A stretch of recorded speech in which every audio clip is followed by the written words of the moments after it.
Hello everyone, welcome back.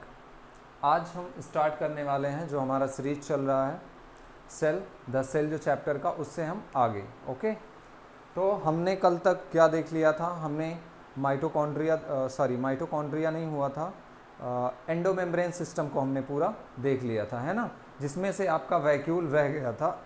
तो आप ये ना सोचें कि वैक्यूल नहीं पढ़ाया जाएगा, वैक्यूल भी होगा, लेकिन मैं कौन से पैटर्न को फॉलो कर रहा हूँ जो आपका साउथ स्क्रीनिंग का सिलेबस है। ओके, आज हम ये देखते हैं हमारा माइटोकॉन्ड्रिया के बारे में। ये एक्चुअल में माइटोकॉन्ड्रिया क्या होती है। देखिए, आपने देखा था कि आपके सेल्स में बहुत सारे सेल ऑर्गेनल्स हैं। ओके, सेल ऑर्गेनल्स का अपना एक डेफिनेट फंक्शन होता है, तो उसी तरह से एक और सेल ऑर्गेनल है और वो क्या है? माइटोकॉन्ड्रिया। ओके, आपको माइटोकॉन्ड्रिया के बारे में बताने की ज़रूरत नहीं है ना।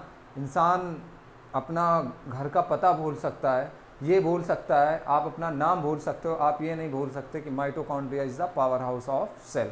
ओके, क्यों? क्योंकि हमें बचपन से रटा दिया गया है कि mitochondria is the power house of the cell, और ये सही बात भी है। लेकिन इस बात का असल मीनिंग क्या है? माइटोकॉन्ड्रिया क्यों है, पावर हाउस क्यों है ना? तो माइटोकॉन्ड्रिया को हम power house of the cell क्यों कहते हैं, इस पे हम थोड़ा सा आएंगे। उससे पहले हम जान लेते हैं माइटोकॉन्ड्रिया है क्या। माइटोकॉन्ड्रिया भी एक सेल ऑर्गेनल है जिसका अपना कुछ डेफिनिट फंक्शन होगा। फर्स्ट ऑफ ऑल तो इसकी मेम्ब्रेन की बात करते हैं, तो ये डबल मेम्ब्रेन स्ट्रक्चर होता है। डबल मेम्ब्रेन और कौन सा हमने बताया था, और कौन सा हमने देखा था? हमने न्यूक्लियस को देखा था। ओके, तो ये चीज़ है। यहाँ पे देखिए, it's rod shaped structure found in cytoplasm of all eukaryotic cell except mammalian RBC. ये मैमेलियन आरबीसी में नहीं पाई जाती है, यानी आरबीसी या एरिथ्रोसाइट आप जो भी बोल लो। ओके, क्या है? अब्सेंट इन प्रोकैरियोटिक सेल, और ये प्रोकैरियोटिक सेल में भी अब्सेंट होता है। First seen by Kolliker in insect cell. इसको सबसे पहले कहाँ पे देखा गया था? इंसेक्ट सेल में देखा गया था। अभी हम स्ट्रक्चर पे आएंगे, उससे पहले देख लेते हैं थोड़ा सा। Maximum mitochondria found in metabolically active sales. देखिए, कुछ हमारे बॉडी की सेल्स होती हैं, कुछ हमारे बॉडी के ऑर्गन्स होते हैं जिनको हम ज़्यादा ट्रेंड करते हैं। लाइक अगर आप जिम जाते होगे, है ना, तो आप अगर 10 kg का या 5 kg का अगर आप डंबल इससे उठाते हैं, है ना, तो देखिए जैसे क्या है, ये अगर है ना, ये डंबल है। इससे अगर मैं राइट हैंड से अगर मैं बार बार प्रैक्टिस करूंगा तो क्या होगा कि ये जो मेरा राइट हैंड है ना, ये ज़्यादा ट्रेंड हो जाएगा इन कंपेरिजन टू जो हमारा लेफ्ट हैंड है। ओके, तो हम उसमें क्या कहेंगे, जो भी हमारे बॉडी पार्ट्स मेटाबॉलिकली एक्टिव हैं उनमें क्या होता है, उनकी जो माइटोकॉन्ड्रिया होती है वहाँ पे ज़्यादा होती है। क्यों?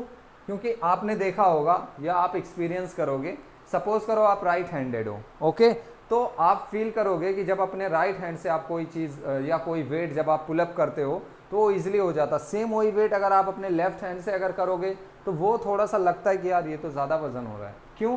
क्योंकि जो हमारा राइट हैंड है उसको हम ज़्यादा यूज़ लेते हैं, वो हम ज़्यादा एक्टिव है वो हमारा ऑर्गन, तो वहाँ पे एनर्जी की ज़रूरत ज़्यादा पड़ती है, तो वहाँ माइटोकॉन्ड्रिया ज़्यादा एक्टिव रहते हैं, है ना। ऐसा कहा जाता है कि नॉर्मली क्या होता है कि अगर हमारे लाइफ में अगर गोल सेट होते हैं, है ना, हम अगर किसी चीज़ को लेके अगर हम सीरियस होते हैं तो हमारी बॉडी एक्टिव रहती है ना।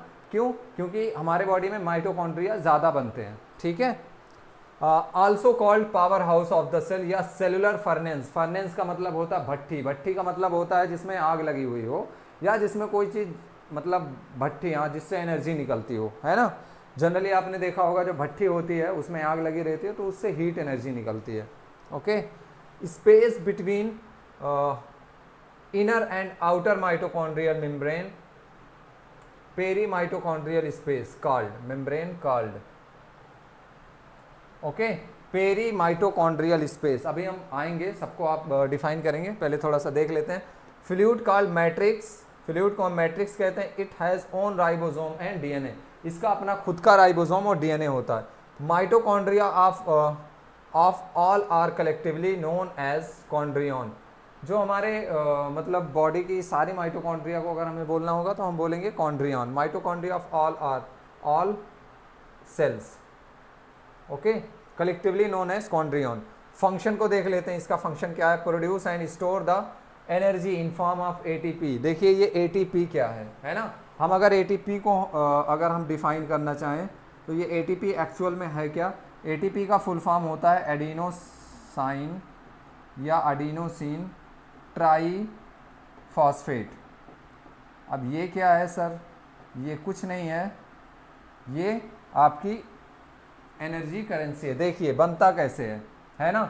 हम यहाँ पे देख लेते हैं। सपोज करो ये एडिनोसिन है ना? इसी से एक फॉस्फेट ग्रुप ऐड रहता है, दूसरा फॉस्फेट ग्रुप ऐड रहता है, फिर एक फॉस्फेट ग्रुप ऐड होता है। तो जब एनर्जी बननी होती है ना, तो ये बॉन्ड्स ब्रेक होते हैं, ये बॉन्ड्स ब्रेक होते हैं, और जब ये बॉन्ड्स ब्रेक होते हैं तो क्या होता है? एनर्जी रिलीज होती है। इसीलिए हम कहते हैं माइटोकॉन्ड्रिया को power house of the cell. मतलब ये पावर देता है हमें, है ना? पावर देता है। आपने देखा होगा इलेक्ट्रिसिटी जहाँ से, मतलब जहाँ पे उसका हाउस होता है, हम उसको भी पावर हाउस कहते हैं। तो इसका मतलब ये थोड़े ना कि वो बहुत स्ट्रांग है, हम जाके उसको गिराएंगे तो वो गिरेगा नहीं, ऐसा बिल्कुल नहीं होता है ना? तो पावर हाउस वो होता है जो हमको पावर देता है, जो हमारे लिए पावर सप्लाई करता है। Site of cab cycle for respiration, matrix contains enzyme for Krebs cycle. Okay, अब आइए ज़रा इसके फिगर पे आते हैं। देखिए अगर आप देख पाओगे इसको, पहली चीज़ तो देखो जो माइंड करने वाली है ना? आप स्ट्रक्चर को ज़रा सा देखोगे मेरे साथ साथ। पहली चीज़ तो देखो, ये एक डबल मेम्ब्रेनस स्ट्रक्चर है।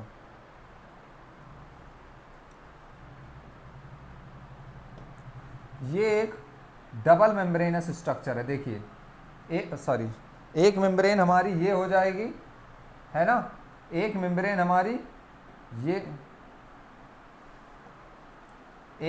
हमारी ये हो जाएगी आउटर,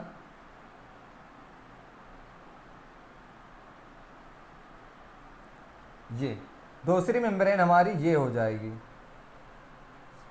दूसरा कलर चूज कर लेते हैं जो आपको थोड़ा सा विजिबल ब्राइट हो।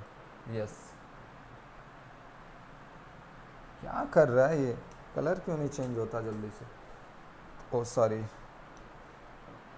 तो देखिए दूसरा हमारा मेम्ब्रेन ये है ना? आप देखोगे कि इसमें बहुत ज़्यादा फोल्डिंग्स है, इन फोल्डिंग्स है ना? ये हमारा इनर मेम्ब्रेन है, अगर आप देख पा रहे होंगे। ये हमारा आउटर मेम्ब्रेन है, और जो इसके बीच का जो फ्लूइड है उसको हमने क्या बोला? मैट्रिक्स। और ये इंटर मेम्ब्रेन स्पेस है, यानी दो मेम्ब्रेन के बीच का स्पेस। ये सपोज करो इनर मेम्ब्रेन है और ये आउटर मेम्ब्रेन है, तो इसके बीच की जो स्पेस है इसको क्या बोला गया? Inter membrane space. ये इसको जाने दो, आप इसको नहीं जानो। यहाँ पे देखिए इसका खुद का डीएनए होता है, जेनेटिक मटेरियल होता है। अब अगर जेनेटिक मटेरियल है तो ऑब्वियसली बात है कि राइबोसोम तो होगा ही। क्यों? क्योंकि राइबोसोम प्रोटीन फैक्ट्री है। डीएनए कहेगा कि ये प्रोटीन मेरे लिए बनाया जाए, राइबोसोम तुरंत उसको बनाना स्टार्ट कर देगा, है ना? तो जहाँ पे जेनेटिक मटेरियल है वहाँ पे राइबोसोम भी जनरली होता है ना? क्योंकि ऑर्डर ये करता है डीएनए, और बनाता उसको कौन है? राइबोसोम है। तो ये है हमारा। अब ज़रा फिर से एक बार अच्छे से देखते हैं। पहली बात तो देखो, जो इसका एक स्ट्रक्चर है ना, जो इसका एक स्ट्रक्चर है वो कैसा है? वो रॉड शेप्ड है। पहले तो आइए फिर से मैं अभी आपको दिखाता हूँ। पहली चीज़ ना, तो ये जो इसका स्ट्रक्चर है वो रॉड शेप्ड है। ओके, रॉड शेप का मतलब क्या? जनरली देखो रॉड कैसी होती है, जैसे ये हो गया, इसको हम क्या कहते हैं? Rod shape. तो ये चीज़ हो गई हमारी रॉड शेप, ये चीज़ हो गई हमारी रॉड शेप। तो इसके ओवरऑल अगर फिगर को आप, इमेज को अगर आप देखोगे तो ये हो गई, ये आपको ऐसा रॉड टाइप का लग रहा है ना, तो ये ओवरऑल एक रॉड शेप हो गई। ओके, अब अगर आप दूसरी चीज़ देखोगे, है ना, क्या है? Absent in prokaryotic cell. अब ये प्रोकैरियोटिक सेल में एब्सेंट होती है। क्यों एब्सेंट होती है? तो वहाँ फिर वो अपना काम कैसे चलाता है हम आगे देखेंगे। First seen by Kolliker in insect cell, इसको आप याद रखोगे। सबसे पहले कहाँ पे देखा गया था? सबसे पहले किसने देखा था? First seen in insect cell, insect cell में इसको देखा गया था। ओके, दूसरी चीज, maximum mitochondria found in metabolically active cells. जो मेटाबॉलिकली एक्टिव जो सेल्स होते हैं हमारे, वो क्या होते हैं? वो ज़्यादा वहाँ पे माइटोकॉन्ड्रिया पाए जाते हैं, क्योंकि वहाँ पे एनर्जी की रिक्वायरमेंट ज़्यादा होती है। Okay, space between inner and outer mitochondrial space, perimitochondrial space. देखिए ये जो पार्ट है ना, ये जैसे मैं यहाँ पे बनाया, ओके, यहाँ पे ये, तो ये जो स्पेस बच गया ना, इसी स्पेस की बात हो रही है, इसको हम कहते हैं पेरी माइटोकॉन्ड्रियल स्पेस, पेरी का मतलब होता है पेरीफेरी पे, है ना, पेरीफेरी पे, mitochondrial space, fluid called matrix, इसके अंदर जो फ्लूइड भरा हुआ है ना, फ्लूइड अगर आप देख पा रहे होगे तो जो इसके अंदर फ्लूइड भरा हुआ है, जैसे सेल के अंदर जो फ्लूइड भरा हुआ है हम उसको साइटोप्लाज्म कहते हैं, न्यूक्लियस के अंदर जो फ्लूइड भरा हुआ है हम उसको न्यूक्लियोप्लाज्म कहते हैं, उसी तरह से माइटोकॉन्ड्रिया के अंदर जो फ्लूइड भरा हुआ है उसको हम मैट्रिक्स कहते हैं। एम से माइटोकॉन्ड्रिया, एम से मैट्रिक्स, ओके। और मैट्रिक्स क्या होता है, मैट्रिक्स मूवी शायद आप लोग देखे होंगे, है ना, क्लासिक मूवीज थी उस टाइम की या अभी भी है। तो वो क्या होती है, मैट्रिक्स का मतलब होता है जाल। और अगर कहीं पे जाल है ना, जैसे आप लोग देखते हो इंटरनेट, महाजाल, है ना, या जाल, तो वो फंसाने का काम करता है बहुत ज़्यादा। तो यहाँ पर भी चीज़ें वही सारी होती हैं। Produce and store energy in form of ATP. और ये एटीपी क्या है, जैसे क्या है, आप अपने पापा से दिवाली के टाइम पे 6,000 नहीं, 6,000 मत मांगना, आप मांग लेना कि पापा मुझे 100 रुपये चाहिए, है ना, तो वो आपको किस फॉर्म में देंगे, वो आपको करेंसी के फॉर्म में देंगे ना। तो एनर्जी की भी करेंसी होती है एटीपी। आप मांगोगे अपने पापा से, पापा आपको ऐसा तो है नहीं कि आपको या तो कैश के फॉर्म में देंगे या तो आपको गूगल पे या फ़ोन पे कर देंगे अगर आप यूज़ करते होगे तो, है ना। तो उसी तरह से ये एक फॉर्म होता है एटीपी का, ओके, सॉरी एटीपी एनर्जी का एक फॉर्म होता है। Site of Krebs cycle of respiration, यहाँ पे कर्व साइकिल होती है, ओके। अब कर्व साइकिल क्या होती है आप रेस्पिरेशन चैप्टर में अच्छे से पढ़ोगे। बाय द वे यहाँ पे मैट्रिक्स में ही सारी चीज़ें होती है जहाँ से एनर्जी वगैरह बनती है, इसमें बहुत सारी रिएक्शंस होती हैं, परफॉर्म करती हैं।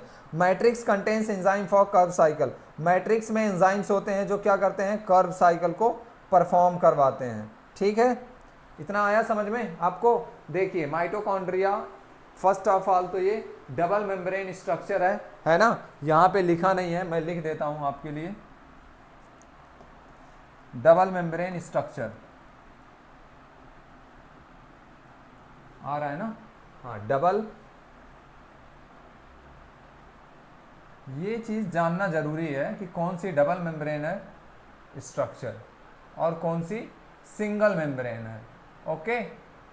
ये एक डबल मेम्ब्रेन स्ट्रक्चर है। आप कैसे देखोगे, एक आगे की साइड में है और एक बैकवर्ड में है ना, यानी यहाँ पे दो मेम्ब्रेन है। और इस फ्लूइड को, इसके फ्लूइड को हमने मैट्रिक्स नाम दिया है, ओके। इसके आगे फिर देखते हैं क्या है, प्लास्टिड आ जाता है। प्लास्टिड को स्टार्ट करने से पहले जरा आप मेरे को बताओ, जब आप अपने घर के चारों तरफ निकलते हो आप क्या देखते हो, आपके चारों तरफ खूब सारे प्लांट्स हैं, है ना। क्या आपको हमेशा प्लांट सिर्फ ग्रीन कलर के दिखते हैं? ऑब्वियसली आपका आंसर होगा नो, आपको कलरफुल दिखता है ना। ये जो हमारा इन्वायरमेंट है, ये जो हमारे आसपास की चीज़ें हैं, ये ऑब्वियस सी बात है, इसको नेचर बहुत ही खूबसूरत बनाता है ना। और वो खूबसूरत बनाता कैसे, अलग अलग कलर से। और वो कलर किसके लिए रिस्पॉन्सिबल है, वो कलर उसमें आता कैसे है, क्या चीज़ उसके लिए रिस्पॉन्सिबल है ना। वो उस चीज़ को अगर हम फाइंड आउट करने को सोचे तो उसका आंसर आएगा प्लास्टिड, है ना। हम हैं प्लास्टिड। क्या होते हैं ये, फर्स्ट ऑफ ऑल तो ये भी डबल मेम्ब्रेन और स्ट्रक्चर होते हैं, ओके। डिस्कॉइडल होते हैं स्ट्रक्चर में, found only in plant cell. सोचो अगर एनिमल सेल में पाया जाता, फिर एनिमल सेल, जैसे आपने हल्क मूवी देखी होगी ना, हल्क एकदम हरा वाला, ग्रीन वाला, वैसे हो जाते हैं हम लोग भी है ना, बट एक्चुअल में है नहीं वैसे। तो ये सिर्फ प्लांट सेल में पाया जाता है, आपको ये भी याद रखना है, क्या प्लांट सेल में पाया जा रहा है, क्या एनिमल सेल में पाया जा रहा है ना। Term plastid was given by Hückel, है ना, ये जो टर्म था। अच्छा, आप एक चीज से क्या समझते हो, डिस्कवर्ड बाय और टर्म गिवन बाय, है ना। इस चीज को जरा सा देख लेते हैं, discovered by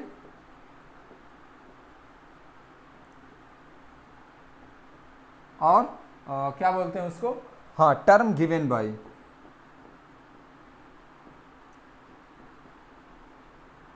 term given by, देखिए मैं आपको बता दूं इन जनरल ऐसे, है ना, कि होता क्या है जनरली, बहुत सारे साइंटिस्ट होते हैं, बहुत सारी चीज़ें क्या करते हैं, वो डिस्कवर करते हैं, बट अनफॉर्चुनेटली वो उनका एकदम करेक्ट नाम नहीं रख पाते।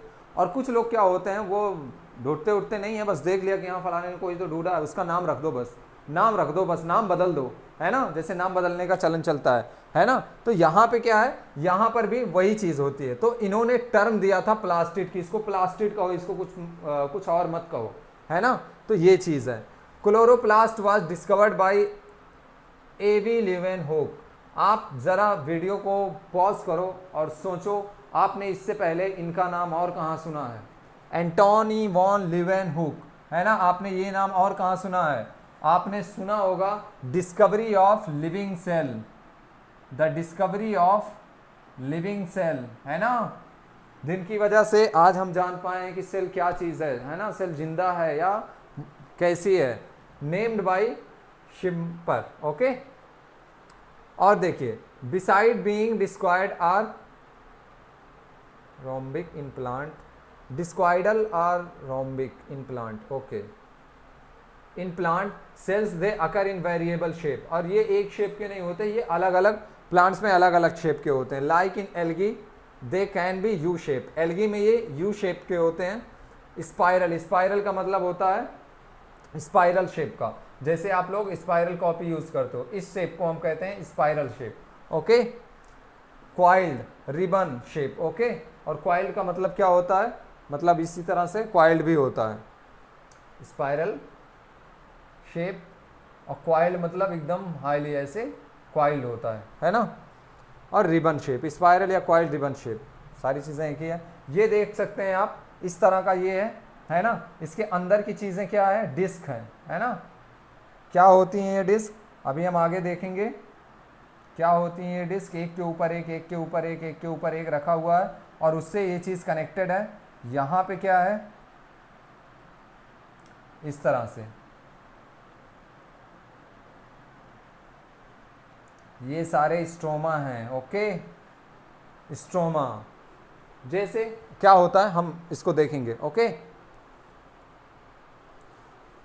देखिए, डिपेंडिंग अपॉन द पिगमेंट्स। अब ये जो क्लोरोप्लास्ट होता है ना, मैंने आपको बताया कि जो प्लांट्स हमारे होते हैं अलग अलग कलर के होते हैं, उन कलर्स के लिए रिस्पॉन्सिबल कौन होता है? प्लास्टिड। आपने देखा होगा ग्रीन कलर, है ना?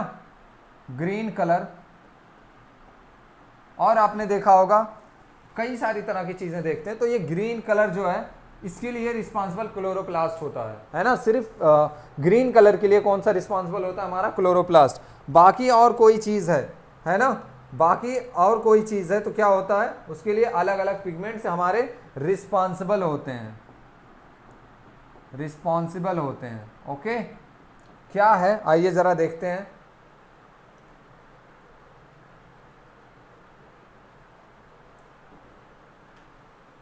Yes, depending upon the types of pigments, कि मतलब कितने टाइप्स के पिगमेंट होते हैं, इसके अकॉर्डिंग क्या होता है? Present in them plastid are 3 type. Generally जो प्लास्टिड होते हैं वो 3 टाइप के होते हैं। पहला क्या है? ल्यूकोप्लास्ट, है ना? आपने एक वर्ड और सुना होगा, ल्यूकोसाइट। ल्यूकोसाइट किसको कहते हैं? जरा आप मुझे बताओ, ल्यूकोसाइट हम किसको कहते हैं? याद होगा अगर आपको,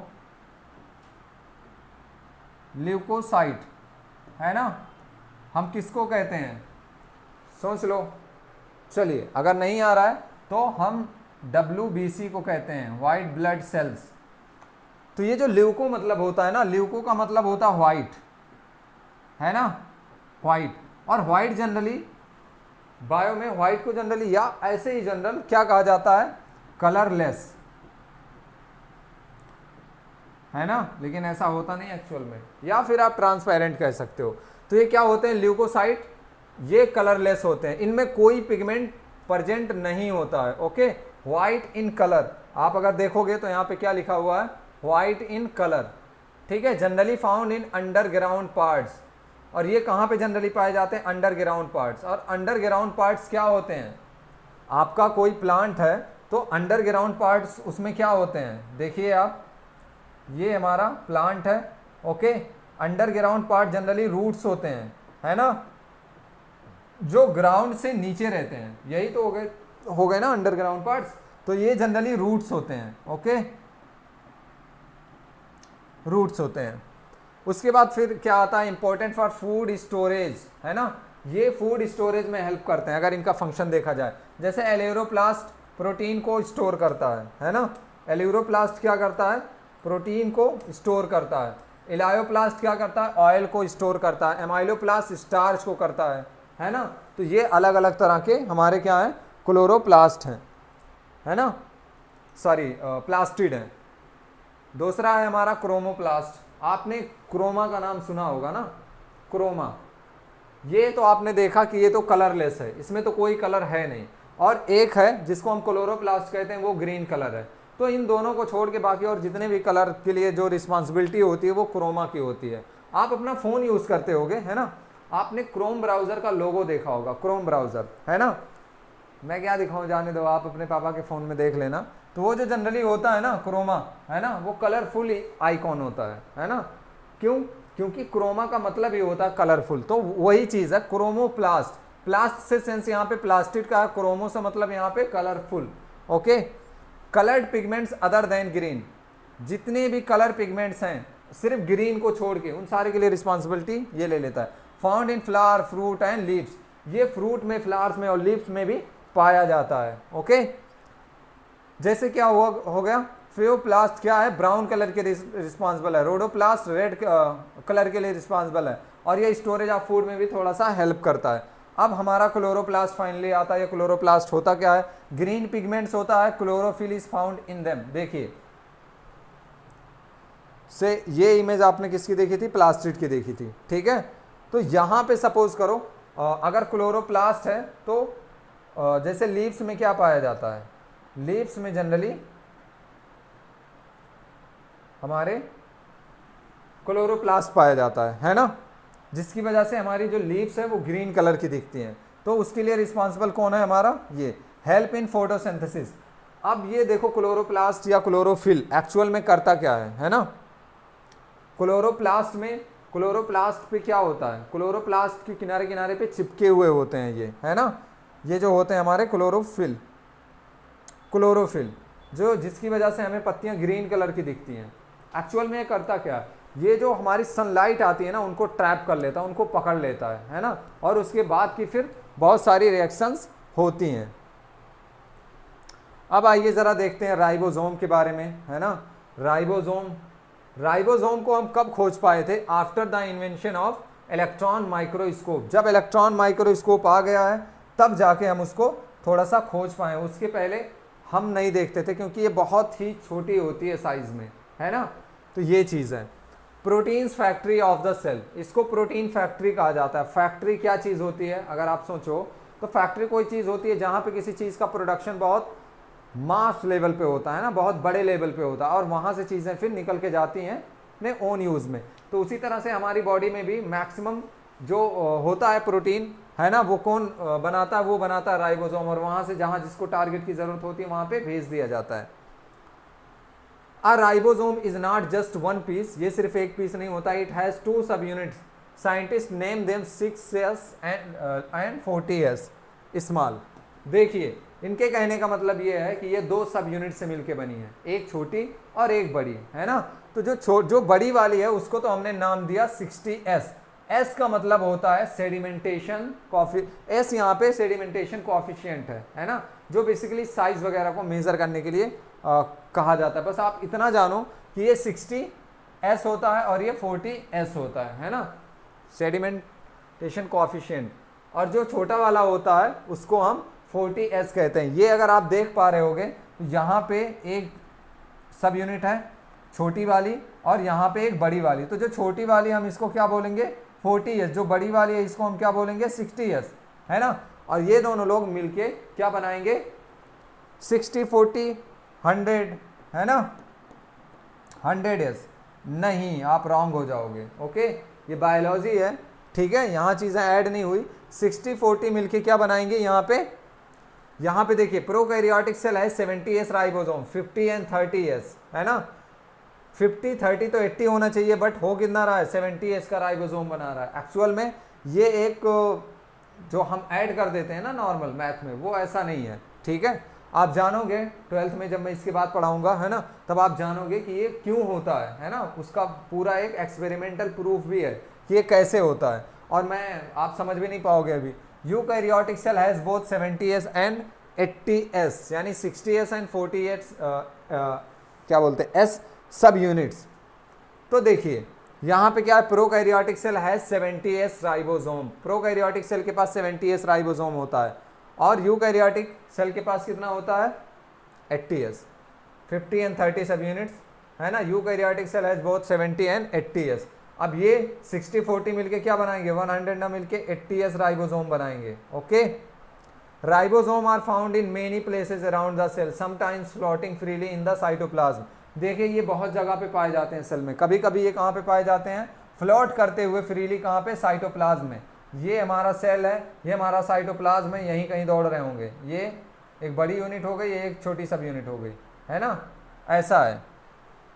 and sometimes present on the rough endoplasmic reticulum, कभी कभी ये रफ एंडोप्लाज्मिक रेटिकुलम पे। कल जब मैं आपको न्यूक्लियस पढ़ा रहा था, है ना, तब मैंने आपको क्या दिखाया था, जब मैं आपको न्यूक्लियस पढ़ा रहा था तब मैंने आपको दिखाया था कि हमने न्यूक्लियस कैसे बनाया था। सपोज करो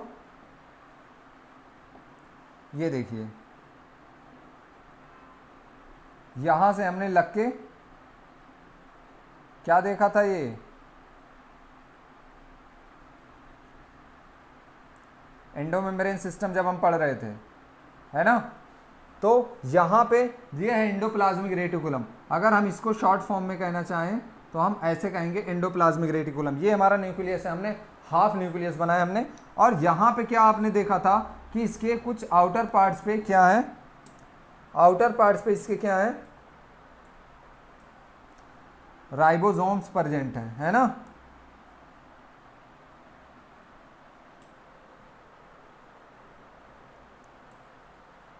यहाँ पे इस तरह से, अगर आपको दिख रहा होगा, आई होप नहीं दिख रहा होगा, है ना, लेकिन मैं दिखा के रहूँगा। यहाँ पे इस तरह से क्या था, तो ये जो राइबोसोम्स जहाँ पे प्रेजेंट थे ना, आउटर साइड में प्रेजेंट रहेंगे, इनर साइड में नहीं रहेंगे। ओके, तो ये जो जहाँ पे प्रेजेंट हैं, ये थोड़ी सी जो मतलब स्किन होती है ना, या फिर आप ऐसे कह लो कि जैसे हमारे कभी कभी चेहरे पे पिंपल्स निकल जाते हैं, तो जब आप अपना चेहरा टच करते हो तो आपको थोड़ा सा रफ लगता है, खुरदुरा लगता है। तो ऐसे एंडोप्लाज्मिक रेटिकुलम जिस पे राइबोसोम्स चिपके हुए होते हैं उनको हम क्या कहते हैं, रफ एंडोप्लाज्मिक रेटिकुलम। ओके, तो ये चीज़ है। और जहाँ पे नहीं होते वहाँ तो स्मूथ होता है, तो उसको हम क्या कहते हैं, स्मूथ एंडोप्लाज्मिक रेटिकुलम। ओके, ये थी हमारी, ये देखिए ये एक स्मॉल सब यूनिट है, ये एक लार्ज सब यूनिट है, और ये राइबोसोम की स्मॉल सब यूनिट है और लार्ज सब यूनिट है। ये मैसेंजर आरएनए होता है जो उसको क्या करता है, मैसेज देता है कि तुम्हें कौन सी प्रोटीन बनानी है ना, तो वो फटाफट उसको बनाता है। इसके बाद फिर हमारा छोटा सा है सेंट्रोजोम। सेंट्रोजोम क्या है, ये बस एक एनिमल सेल में पाया जाता है। It consist of 2 centrioles. Centrioles देखिए है क्या, इस तरह के स्ट्रक्चर्स होते हैं, इस तरह के स्ट्रक्चर्स होते हैं जो एक दूसरे से इस तरह से होते हैं, है ना, लगभग 90 डिग्री पे। नॉन मेम्ब्रेनस होता है, पहली चीज तो आप याद ये रखोगे, it is made up of microtubules, it is made up of microtubules, help in the cell division and spindle formation. जब आप सेल डिवीजन पढ़ोगे तब आप इसका यूज बहुत अच्छे से देखोगे। बाय द वे आप यहाँ पे ये याद रखो कि जब ये सेल डिवीजन होती है ना तब इसका काम बहुत ज्यादा लगता है। इसके बाद है वैक्यूल, हमारा क्या होता है, कल हमने देखा था, आपने पढ़ लिया था, है ना, लेकिन कल आपने वैक्यूल वहां पे नहीं पढ़ा था। तो एक्चुअल में ये वैक्यूल है क्या और काम क्या करता है।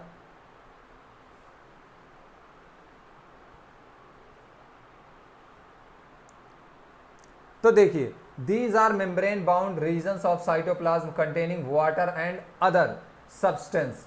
Okay, they are bounded by a single membrane. इस चीज को आप याद रखोगे, सिंगल मेम्ब्रेन कॉल्ड टोनोप्लास्ट, और हम टोनोप्लास्ट उसको कहते हैं जो मेम्ब्रेन होती है। In animal cells vacuole are smaller in size and numerous, while in plant cell a single large vacuole is found. आपने देखा होगा प्लांट सेल को, अभी मैं आपको दिखाऊंगा भी, तब वहां पे आप देखोगे कि इतना ज्यादा है। ये देखिए जैसे क्या होता है, ये कोई सेल है ना, न्यूक्लियस जनरली क्या होते हैं, सेंटर पे होते हैं, इन जनरल सेंटर पे ही होते हैं। ओके, जनरली क्या होते हैं, सेंटर पे होते हैं। लेकिन वैक्यूल इतना पावरफुल, आपने कल देखा था कि इनको हम क्या कहते हैं, डायरेक्टर ऑफ द सेल, और भी बहुत सारी चीजें बढ़ा बढ़ा के हमने बोले थे। लेकिन जब वैक्यूल आता है इसको कहता है, तुम साइड में चलो, कहता तुम साइड में चलो,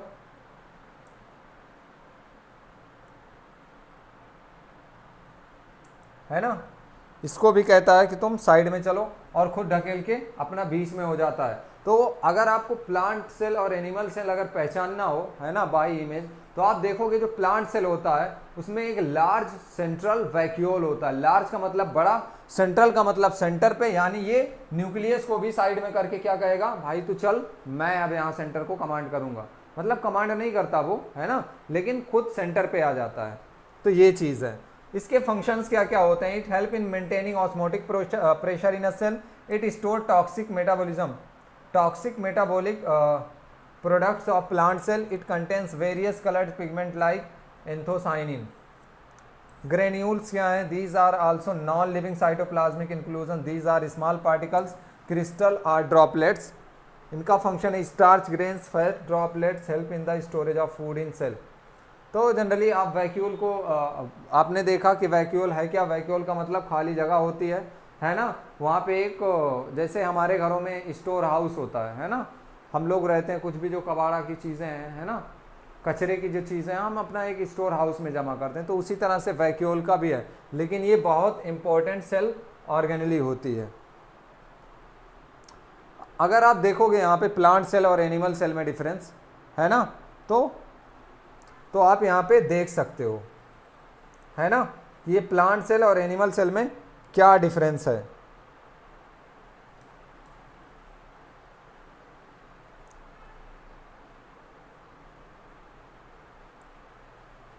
है ना।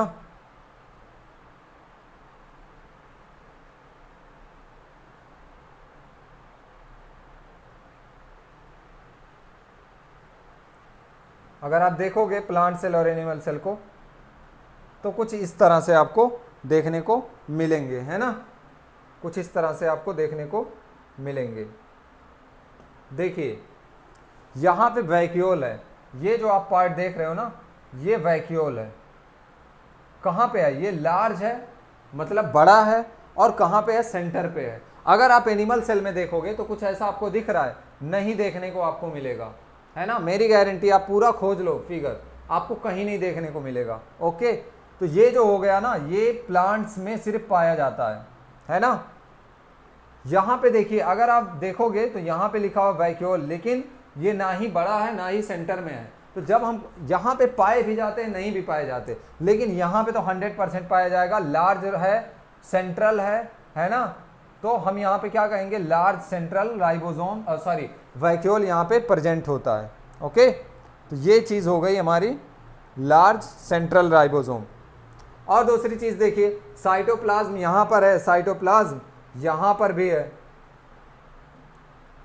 साइटोप्लाज्म आपको यहाँ पर भी देखने को मिलेगा, साइटोप्लाज्म आपको यहाँ पर भी देखने को मिलेगा। देखिए किधर गया साइटोप्लाज्म, साइटोप्लाज्म, साइटोप्लाज्म मेम्ब्रेन, यही होगा कहीं पे, lysosome, plasma, Golgi complex, ribosome. चलिए ठीक है, कोई नहीं। तो ये जो इसका फ्लूइड मैट्रिक्स है वो है साइटोप्लाज्म। यहाँ पे आपको क्लोरोप्लास्ट देखने को मिलेगा, है ना। ये देखिए, अभी जिस सेल ऑर्गेनेल के बारे में आप पढ़े हो वो था क्लोरोप्लास्ट, है ना। और इसमें क्या होते हैं क्लोरोप्लास्ट में? सोचिए सोचिए, सोच के बताइए क्या होते हैं क्लोरोप्लास्ट में? क्लोरोफिल्स होते हैं, जो ग्रीन कलर के पिगमेंट्स हैं, जो लाइट एनर्जी को एब्जॉर्ब करते हैं, जो फोटोसिंथेसिस में हेल्प करते हैं। अगर अपना काम अच्छे से ना करें, ऑक्सीजन कहाँ से आएगा? कितने सिलेंडर्स खरीदोगे आप, है ना। ये है रफ एंडोप्लाज्मिक रेटिकुलम। रफ क्यों है? अगर आप देखोगे तो वहाँ पे राइबोसोम्स हैं, और राइबोसोम्स लगे हुए हैं, वो ऐसे लगे हुए हैं कि जैसे कैसे मैं बता दूं, कोई एक रफ सरफेस है, उस पर कोई ऐसे खुरदुरी चीज लगा दी जाए। ये देखिए, ये है, ये देखिए।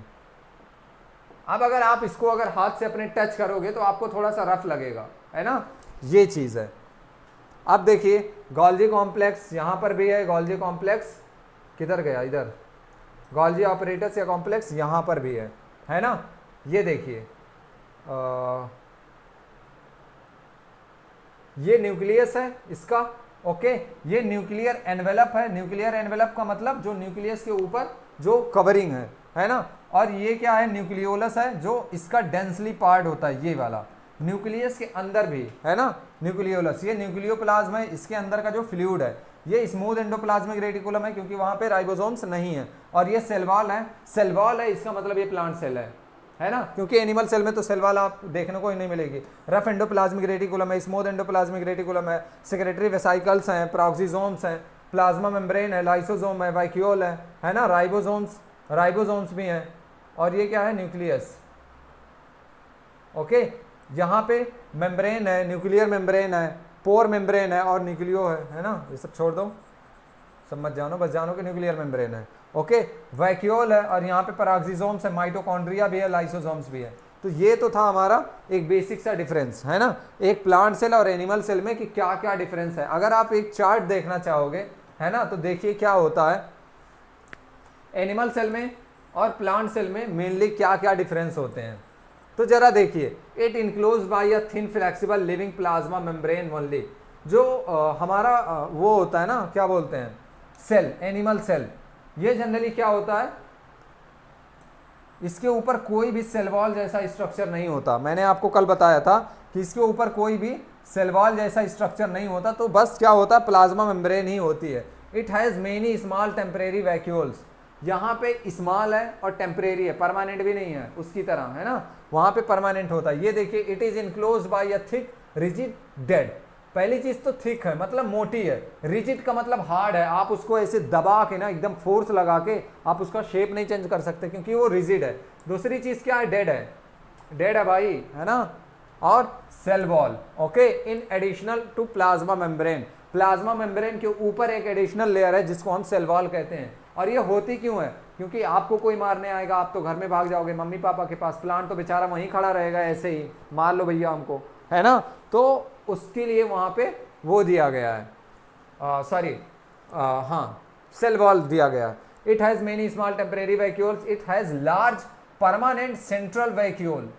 पहली चीज़ तो लार्ज है, दूसरी चीज़ क्या है, परमानेंट है तो है ना, अभी जाएगा नहीं। और यहाँ पे क्या है, यहाँ पे टेम्परेरी वैक्यूल है, हो भी सकता है, नहीं भी हो सकता, या आज है कल को नहीं होगा, भगवान जाने कल किसने देखा है, लेकिन ये कहता कल मैंने देखा है, मेरे पास है, तो परमानेंट रहेगा, है ना, जिसको जो करना हो कर लो। Its nucleus is generally near the centre. Animal cell में मैंने आपको दिखाया था कि ये क्या होते हैं, जनरली क्या होते हैं, nucleus generally near the centre होते हैं।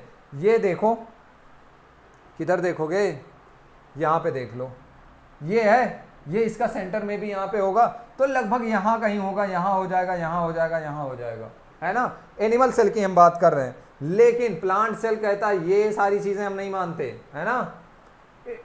It's nucleus often push to one side the peripheral cytoplasm by the central vacuole. Nucleus क्या करता है, वो सेंटर पे आराम से बैठ के राज कर रहा होता है, क्योंकि उसके पूर्वज जो एनिमल सेल्स वाले हैं वो तो उधर ही बैठे हुए हैं, है ना, वो कह रहे हैं हमारा तो यही जगह है। वैक्यूल आता है, एक झटके में सही कर देता है, कहता है चलो साइड में चलो, है ना, और उनको क्या करता है, ले जाके साइड में पहुंचा देता है, कहता है हटो, सेंटर छोड़ दो, सेंटर पे हम रहेंगे, हम राज करेंगे, सेंट्रल गवर्नमेंट हमारी रहेगी, तुम जाके कोई एक स्टेट संभाल लो, है ना। और यहाँ पे देखो, यहाँ पे तो एकदम सेंटर में ही है, तो ये डिफरेंस है। ओके, यहाँ पे अगर आप देखोगे तो peripheral cytoplasm by the central vacuole. अब एनिमल सेल देखते हैं, centrosomes is present practically in all animal cells. सारे उसमें क्या होते हैं, सेंट्रोसोम्स प्रेजेंट होते हैं। Centrosomes occur only in motile cells of the lower plants, absent in higher plant cell. Centrosomes जो होते हैं, प्लास्टिड आर एब्सेंट, यहाँ पे प्लास्टिड नहीं होता। अच्छा है कि प्लास्टिड नहीं होता, है ना, वरना इंसान भी कलरफुल हो जाता, कोई ब्लैक कलर का होता, कोई ब्राउन, कोई पिंक, कोई मर्चेंटा, है ना, सब अपने अपने कलर के अकॉर्डिंग हो जाते हैं। और यहाँ पे प्लास्टिड प्रेजेंट होते हैं। माइटोकॉन्ड्रिया आर जनरली न्यूमरस, है ना, यहाँ पे क्या होते हैं, न्यूमरस का मतलब होता है नंबर में, यानी ज्यादा होते हैं, है ना, या आप लिख लो हायर। और यहाँ पे आप देखोगे माइटोकॉन्ड्रिया आर यूजुअली फीवर, है ना, यानी कुछ होते हैं, है ना, कुछ होते हैं।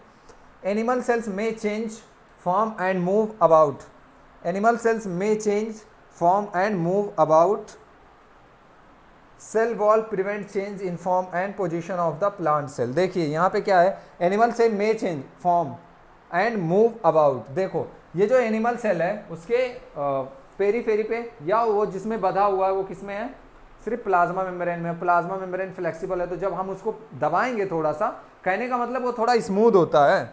देखिए एनिमल सेल्स में चेंज फॉर्म, यानी जब कोई भी चीज़ है हल्की फुल्की है ना, कल की तरह एग्जांपल ले लेते हैं, ये बॉटल है, मैंने इसको दबा दिया, इसका शेप चेंज हो गया ना, देखो अगर आपको दिख रहा होगा तो ये क्या हो गया, इसका शेप चेंज हो गया। लेकिन अगर वहीं कोई बहुत हार्ड चीज़ हो, है ना, तो वो झुकेगा नहीं फिर, है ना, ये चीज़ है। देखिए एनिमल सेल्स में change form and move about, Golgi apparatus occur as a single और फ्यूअर स्कैटर्ड यूनिट।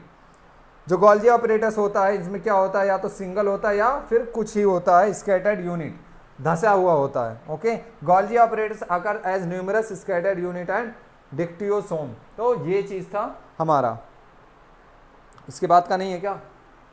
हाँ, तो ये तो था आज का आपका चैप्टर। ओके, आई होप कि आप लोगों को समझ में आई होगी चीज़ें।